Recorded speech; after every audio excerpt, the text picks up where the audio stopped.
The UK government's been somewhat distracted over the past few days, with the Prime Minister fighting for her political life. But the fallout from another very public brawl has now made its way to Westminster. Over the weekend, a Hong Kong pro-democracy group staged a protest outside the Chinese consulate in Manchester. Some of them were holding signs that mocked President Xi Jinping and criticised the Chinese Communist Party. Then a group of men emerged from within the consulate, some wearing helmets and protective vests, and they started trying to tear the signs down. A big scuffle then followed, and police tried to tear the two groups apart. One protester even appears to be dragged inside the gates of the consulate, where the video shows people laying into him.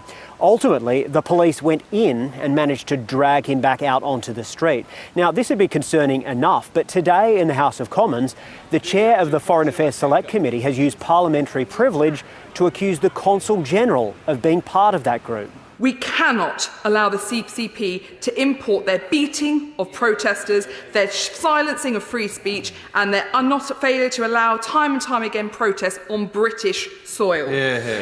The protester had to spend the night in hospital. China has already said it has a right to defend what it calls the peace and dignity of its consular premises. China's chargé d'affaires has already been summoned to explain what went on, and the government here is under pressure from within to expel the Consul-General if he's found to be in the wrong. And all I want from the Secretary of State is a simple yes.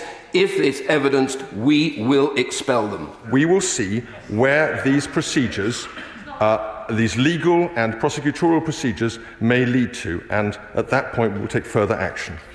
This is an already delicate time for the UK's relationship with China. It's been revealed that some former British fighter pilots have been given lucrative private contracts to go to China and provide training about how Western military pilots and planes operate. Now, they are bound by the Official Secrets Act, and it's believed they are operating within the law. So the UK government says it will change the law so that British skills and NATO tactics aren't being used to improve the expertise of Chinese pilots.